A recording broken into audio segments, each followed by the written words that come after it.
카카오와 함께하는 심리영톡 2부 다시 왔습니다. 네, 저희가 방금 전에 그 외향과 내향에 대한 인간 심리에 대한 부분을 다뤄봤는데요.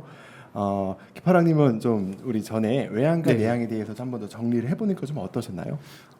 확실히 다른 사람들이구나. 다른 사람들. 네. 어떻게 이 사람이 입에 내가 달릴 수가 있어요? 그러니까 지금 그러니까 그 말은 그거죠. 말을 하면서 생각이 정리가 되는 게 네. 외향형이다. 네.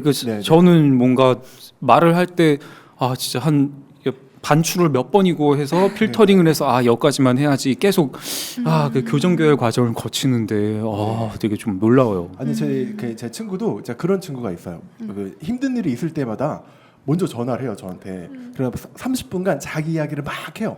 근데 딱 끝날 때쯤에 야 기훈아, 내가 너한테 얘기하니까 내가 뭐가 힘든지 알아서 바로 그거였어.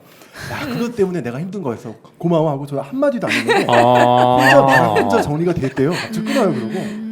그럼 되게 저한테는 황당한 거죠 어떻게 보면. 그럼 외향형 앞에서는 그냥 너무 말을 내가 할 필요 없이 그냥 들어만 주면 되는 거네요. 네. 근데 그게 테디베어 효과라고. 테디베어 효과? 네, 보통 내향형 분들한테 외향형이 막 털어놓다가 자기 네. 혼자 이거였구나 하고 깨달은 다음에 네. 너가 이렇게 잘 들어준 덕분에 내가 해결책이 생각났어 이렇게 하고 막 기뻐서 돌아가거든요. 그러니까 고민형처럼 되게 우직하게 그 자리에서 가만히 들어준다고 해서 테디베어 효과라는 말이 있어요.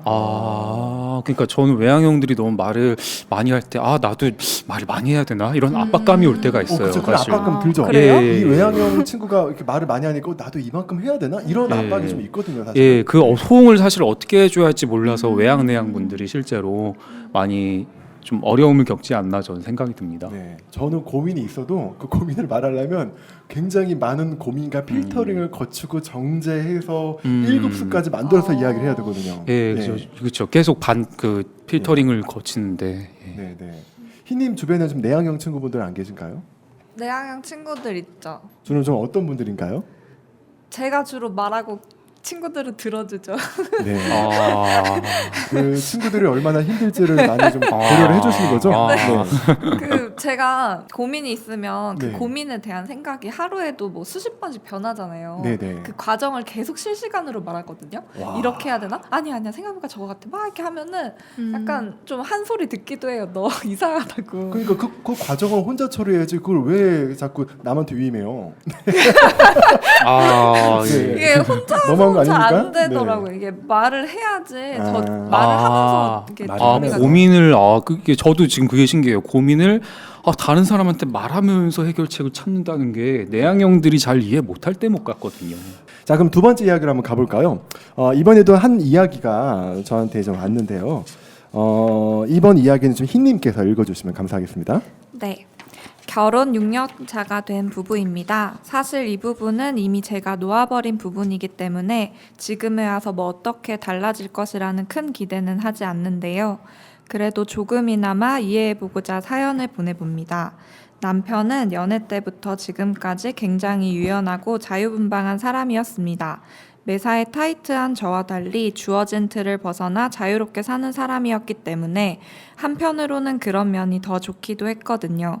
이 사람을 만날 때면 내가 가지고 있는 고민과 근심들이 심각하게 다가오지 않는 것 같습니다. 라이온 킹이라는 작품에서 나왔던 말이죠. 하쿠나 마타타. 남편이 가장 많이 하는 말입니다.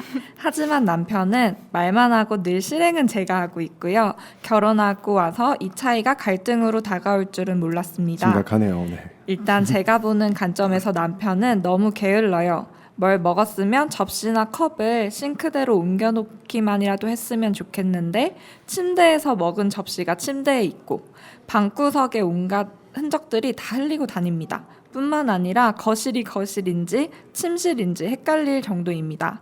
매일 소파에서 먹고 TV 보고 자고를 반복하고 있거든요. 뿐만 아니라 가족 행사에 참여하거나 여행을 갈 때도 남편의 이런 게으름은 큰 골칫거리입니다. 남편이 잠이 너무 많아서 한 번은 예약한 곳에 늦을 뻔했거든요. 남편은 근데 거기 못 가면 다른 데 가면 되지 뭘 그렇게 심각해? 라는 태평한 소리를 하고 납니다. 가족 행사에도 남편의 점점 잠이 많고 게으름이 많은 것 때문에 자주 늦어 사실 눈치가 보이기도 하는데요. 이 문제를 어떻게 하면 좋을까요? 멀리서 보면 큰 문제는 아닌 것 같지만 같이 사는 입장으로서 이 작은 것이 갈등거리가 되기도 하네요. 지금에 와서는 다 놓아버리긴 했는데 조금이나마 이 남편을 이해해보고자 합니다. 우리 남편은 왜 그러는 것일까요? 네, 감사합니다. 전 이 사연을 읽자마자 왜 흰님이 떠오를까요? 네, 저도 계속 들어요. 저도요. 네. 이거 피해기가 아니에요. 네, 이거 흰님에 해당되는 부분 뭐 아니 왜요? 잠 많고 게으르고 게으르고. 어, 네. 먹고 자고 TV 보고 흰님이랑 너무 좀 매칭이 되는데요. 이거. 네, 갑자기 나 들으면서 혹시 이거를 흰님과 관련된 가족분이 이렇게 남편이라는 이름을 바꿔서 보냈나?라는 생각을 방금 했을 정도로. 아, 저의 그러네요. 모습이 아니 오해입니다, 여러분. 오해인가요? 아, 그런가요? 저 이렇지 않아요. 좀 기파랑님 이 사연을 좀 보고 좀 어떠셨나요? 저는 일단은 저희 가족 중에 이런 분이 없어서 이런 분. 아 진짜 저는 이런 분과 아니 저는 근데 네. 저희 집은 너무 좀 빡빡해서 전 차라리 이런 분과 살아보고 싶어요.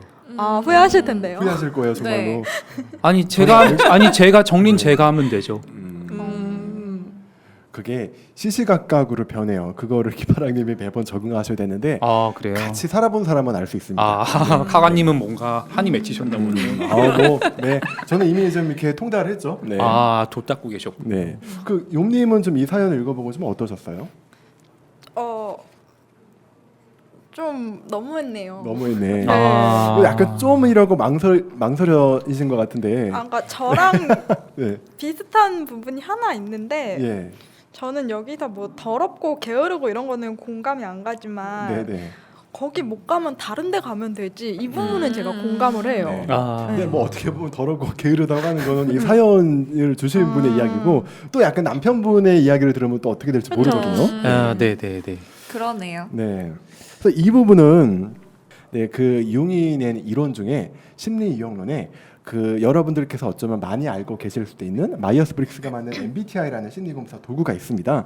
그래서 그 MBTI라는 도구를 보면 이런 척도가 존재해요. 외향과 내향 외에도 판단, 그러니까 계획을 잘 세우고 늘 내가 세운 계획대로 쭉쭉쭉 뭔가를 이렇게 맞춰가고 이행하려고 하는 그런 판단형의 성격을 가진 분들이 있고요. 판단이라고 하죠.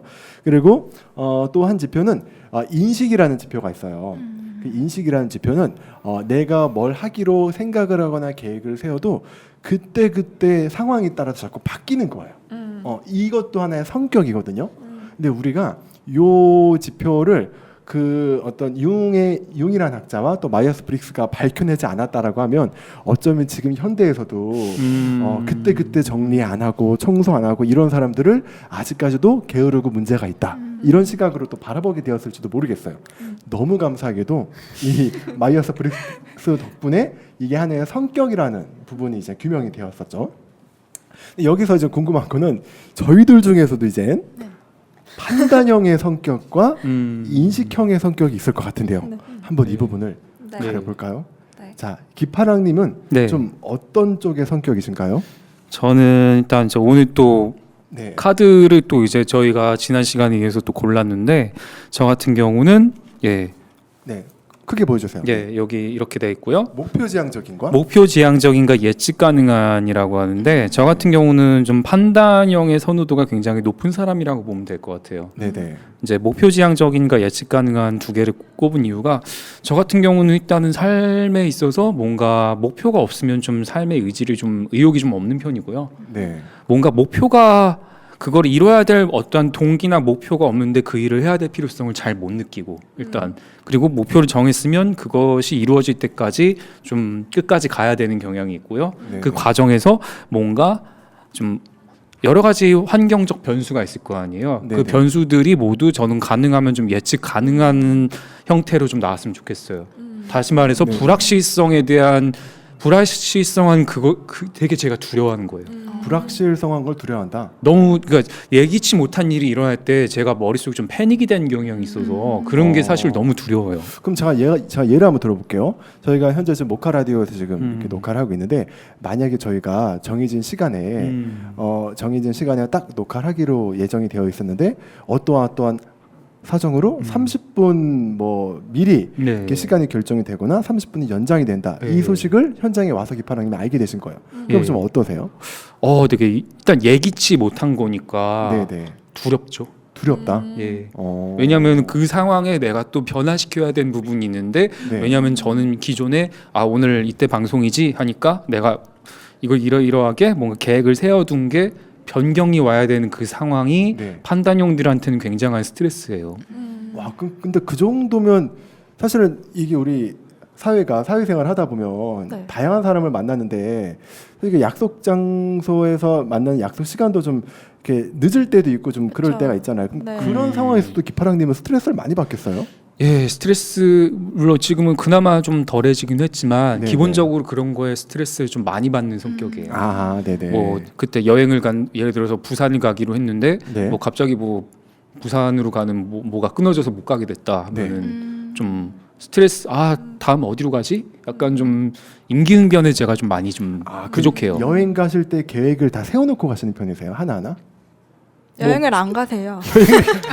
이건 또 약간 이 판단과 인식이 아니라 외향과 내향에 대한 부분으로 가네요, 이게 지금? 가게 된다면은 네, 가게 된다면? 그러니까 일례로 제가 카가님이랑 뭐 카가님이 이제 제주도에 강의가 있어서 그때 네. 제주도 여행 겸 같이 갔는데 네. 그때 저희가 뭐 초분 단위로 뭐 계획을 세운 건 아니지만 대충 뭐 강의 끝나고 어디 가자 이런 식으로 계획을 짜고 그대로 딱 옮겼을 때 되게 뿌듯했어요.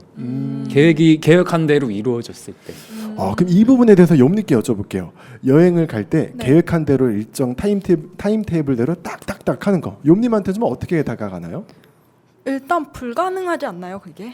불가능하다? 불가능하죠. 왜냐하면 모든 변수를 통제할 수 없어요, 인간은. 어차피. 모든 변수를 통제할 수 없다. 네, 그러니까 저도 여행 갈 때 계획을 짜긴 다 짜요. 이렇게 네. 다 그래프, 도표 다 그려서 짜긴 짜는데 네. 현지에 가면은 분명히 오늘 날이 맑을 거라 했는데 비가 온다거나 네네. 아니면은 이 레스토랑이 되게 좋은 줄 알고 미리 생각을 하고 갔는데 현지에 네. 가서 추천받은 더 좋은 레스토랑이 나타났다거나 오. 하면은 저는 바꿔요, 그때. 먼저 이렇게 욤님은 아까 기파랑님은 판단형이라고 말씀하셨는데 욤님은 네. 어떤 성격이죠? 저는 그렇게 미리미리 판단하기보다는 인식형에 인식형. 네, P, 그러니까 알파벳 P, 네. 그 MBTI에서 말하는 P. 기파랑님은 좀 J 쪽이신가요? 네, 저징이라고 하죠. 그렇구나. 네. 그럼 욤님은 네. 그러면 그 힘들지 않으세요? 만약에 어느 정도 나 이번 가는 여행 이렇게 가야지라고 타임테이블을 딱 만들어 놨는데 갔는데 현장에서 그게 바뀌고 막 달라져요. 그럼 스트레스 안 받으세요? 더 좋은 옵션이 있으면은 네. 왜 스트레스를 받아요? 더 좋게 디벨롭할 수 있는 건데. 네. 기파랑님과 일단 여행을 같이 가시면 안 되겠네요. 그렇죠? 어디든. 네네, 그럼요. 아니 뭐 일례로 저랑 카가님이랑 여행 갔을 때 뭔가 그러게요. 참 뭔가 항상 계획을 우리 여기로 가기로 했는데 그래 뭔가 잘 되고 있어. 우리 되게 뿌듯했거든요. 모든 게 잘 되고 있어서. 그러니까 우리가 생각하고 계획한 대로 딱딱딱 이루어지고 있어서. 그렇죠? 예. 근데 이제 인식형인 경우는 그럼 여행 갔을 때 어떨 때 즐거운 건가요? 인식형도 원하는 거를 다 달성했을 때 즐겁긴 한데 네. 순서가 뒤바뀌어도 별로 스트레스 안 받아요. 더 좋은 데를 찾으면 그것 자체로 더 좋은 경험이기 때문에 더 의미 있는 여행이 될 수도 있는 거네요. 그렇죠. 과정 자체가 좀 즐거우면 되는 거예요. 과정지향적. 갑자기 궁금해지는데요. 욤님이 뽑으신 카드는 뭔가요, 그러면? 저는 네. 뭐지? 변화 수용하고 임기응변 카드. 잠깐만요. 일단 기파랑님은 뽑으신 거하고 제가 대조를 한번 해볼게요, 지금. 제가 못하는 단어가 나왔네요. 네네. 이게 이제 기파랑님이 뽑으신 단어고요. 왼쪽이. 그리고 오른쪽이 욤님께서 뽑으신 임기응변과 변화수용에 대한 카드입니다. 이 임기응변과 변화수용 좀 욤님 삶에서 좀 어떻게 설명이 가능할까요? 일단 저는 제가 제일 최근에 힘들었던 게 뭐냐면 보험을 하나 들려고 하는데 네. 약관이 엄청 길어요. 오. 깨알같이 써져 있고 네. 근데 저 그런 거 되게 싫어해요. 막 음, 이렇게 엄청 세세하게 규칙이 다 정해져 있는 그런 거에 좀 약한 편이고 네. 저는 그냥 상황에 따라 좀 그때그때 제가 알아서 바꾸는 게 편하고 결과물이 더 좋아요. 신기하게도. 저는 이렇게 왠지 흰님도 약간 그럴 것 같은데. 흰님 인식형이었나요? 네, 희님도 약간 좀 그때그때 상황에 따라 바뀌는 거 좋아하시죠? 네. 아니요. 아, 평소에 아는 이미지랑 다른데. 제가 이미지가 좀 이렇게 네. 뭐라고 해야 될까? 둥글둥글하고. 게으른 이미지. 둥글둥글하고 어. 뭐 이렇게 네. 게으르고 뭐 그런 이미지가 있지만 놀랍게도 저는 네. 판단형입니다. 놀랍네요. 아, 저는 J예요. 그래서 네. 제가 뽑은 카드는 정리정돈이랑 책임감이라는 카드인데 네. 저는 정리정돈은 일단 집에서 물건들이 있어야 할 자리에 안 있으면 엄청 스트레스 받아요. 그리고 이렇게 다 구획화되어 있는 편이고 네네. 그리고 이 정리정돈은 비단 그냥 물건들뿐만 아니라 내 생각 같은 것도 이렇게 뭔가 딱딱 이거는 뭐 저거는 뭐 이렇게 뭔가 되어야 하고 사람 관계도 정리가 돼야 돼요. 사람 관계에도 정리가 네, 되든가. 애매한 썸 타는 관계 이런 거 안 돼요. 우리 요- 무슨 관계야? 뭐 이렇게 아, 요점을 좋아하시네요. 되게. 네, 어. 그런 굉장히 거 무서운데요, 듣기? 정해져야 네. 합니다. 아. 네. 아, 그러면 뭐 항상 썸 탈 때도 뭐 요점을 말해봐, 뭐 이렇게 얘기하시는 거예요? 한 뭐 두어 번 만나다가 이제 서로 호감 있는 것 같다라고 하면은 네. 뭐 사귀는 관계냐 뭐냐 이렇게 좀 관계도 정리 정돈을 해야죠. 그럼 희님은 이렇게 썸을 길게 타시는 거에 대해서는 별로 좋아하시지 않나요? 근데 답답하고요. 네. 네. 좀 애매하고 모호한 게 이렇기도 해요. 가끔은 내가 먼저 이렇게 우리 무슨 관계야라고 물어보면은 거절당할 수도 있잖아요. 네네네. 엄청 힘들 거잖아요. 네. 근데 가끔은 그 거절당했을 때 힘듦보다 음. 모호함의 답답함의 힘듦이 더 커서 그냥 차라리 그 거절을 말을 해줘라고 말을 할 때도 있어요. 이왕 거절할 거면 빨리 해 정리나 하게 이런 식으로. 아니 그냥 그 모호함 자체가 너무 힘든 거예요. 이게 분류되지 않는 그럼 또 약간 욤님께 여쭤보고 싶은 거는 네. 욤님 이렇게 썸 타는 거에 대해서 좀 길어지면 좀 어때요? 그러면 즐거우면 상관없어요. 즐거우면 상관이 없다? 길어져도? 네. 아, 예전에 용인이 하셨던 발언 중에 네. 썸을 약간 쫄깃함으로 표현하셨는데. 쫄깃함? 쫄깃쫄깃하고 막 네. 스릴 있고 아, 그런 거 있잖아요. 마감 시간 임박했을 때 막 닥쳐서 하는 그 스릴 있음 그런 거 모르세요? 아, 저같이 예측 가능한 상황을 좋아하는 사람 입장에서는 뭔가 그 마감 시간이 좀 두려운 시간이거든요. 그 사실 저도 고백하자면 네. 여기 기파랑님과 같은 판단형 제2의 지표를 갖고 있는데 저도 학교 다닐 때 가장 힘들었던 게 어쩔 수 없이 벼락치기를 해야만 하는 상황에 왔을 때 너무나 긴장되고 떨리고 막 후회하고 내가 왜 이거를 그 전에 안 해놨을까 일을 끝내야 되는데 라고 막 화를 내면서 막 어쩔 수 없이 막 졸려가면 참아가면서 네. 벼락치기를 하고 별로 안 좋아해요 그런 상황을 뭐 맞아요. 공부도 그렇고 일도 그렇고 집안 청소나 뭐 밀린 어떤 거나 계획적으로 그때그때 원하는 시간대 계획한 시간대 끝내두기를 바라는데 그게 자꾸 어긋나면 너무 힘들거든요. 네. 맞아요. 궁금한 게 예. 욤님은 그럼 벼락치기를 하실 때 스트레스가 별로 없으세요? 아니, 후회는 하죠. 저도 조금만 더 일찍 시작하고 후회를 좀 하긴 하나요? 네, 하긴 하는데 네. 이게 제 나이 평생 고쳐지지가 않는 거 보면 원래 네. 이런가 봐요. 그러면 이 말은 약간 막판에 몰아서 하는 그런 것들을 은근히 또 즐긴다라는 말로 해석이 되긴 그때 되는데요. 파워가 막 업되면서 효율이 확 오르죠. 네, 스포트를 확 올려가지고 오. 하면 그게 되게 뿌듯해요. 결과물이 더 좋다는 말씀이신 것 같아요. 네. 결과물이 더 좋아요, 오히려.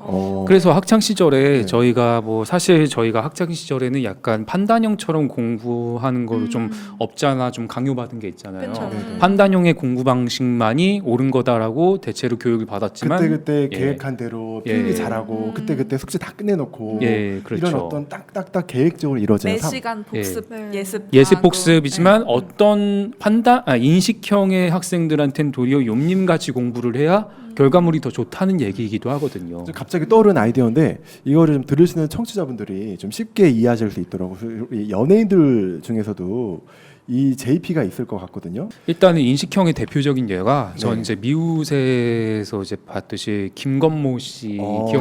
김건모 씨, 네네. 예, 그냥 인생이 뭔가 네. 새로움의 연속이었어요. 새로운 연속. 뭐 소주 분수부터 시작해서 뭐 태양열 라면, 뭐 되게 어떻게 저렇게 예. 쌈화한 뭐 이런 것도 만드 매일매일 새롭더라고요. 네. 그쵸. 제가 저렇게 살려고 그러면 진짜 힘들 것 같은데. 저 그리고 그 미우새에서도 그 토니 씨가 아. P더라고요. 그 집안을 그때 막 청소해두기보다는 대략적으로 이렇게 좀 해놓고 그냥 빨리 쉬거나 빨리 놀고 이런 삶을 즐기는 거에 많이 집중이 되어 있는 그 토니 씨도 좀 P로 저는 분석이 되었었거든요.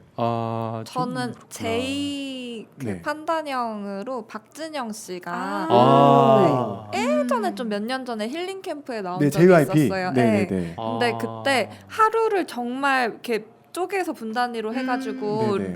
동선도 짝 짜서 이렇게 엄청 엄격하게 이렇게 관리를 맞아. 하고 아침 계시더라고요. 10시 일어나면 바로 뭐 먹고 그다음에 어디로 이동해서 네. 뭐 끝내고 네네네. 이 동선, 네. 이 계획. 네. 네네네. 힐링 캠프는 거의 10년 전이지만 최근에 네. 집사부일체에 나왔는데 아직도 하고 계시더라고요. 아직도. 그리고 백종원 씨도 판단형이시죠. 네, 아, 맞아요. 백종원 씨 같은 경우는 항상 기본에 충실해야 된다는 말씀을 많이 하세요.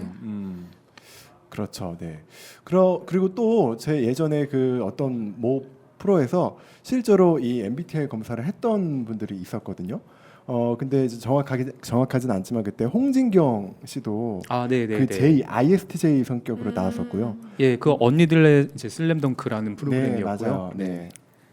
그리고 또 그 당시에 이제 그 민효린 씨도 P, 민효린 씨 INFP로 나왔었고 또 이제 라미란 씨도 ENTP로 나왔었고 그때 상황에 맞춰서 빨리빨리 적응하는 그 유연함을 갖추신 분들. 네. 김숙 씨도 이렇게 INFP로 P 인식형으로 나왔더라고요. 한채영 씨는 판단형으로 나왔습니다. ESTJ로 예. J 뭔가 매사에 계획하고 딱딱딱 뭔가 내가 생각한 대로 하는. 심지어는 한채영 씨가 집에서 별명이 군인이래요. 자기가 아침에 딱 일어나면 모든 가족이 다 일어나야 되는데 그 시간대. 약간 그 J에다가 외향적 경향이 좀 같이 있는 그런 성격이 아닐까라고 생각이 됩니다.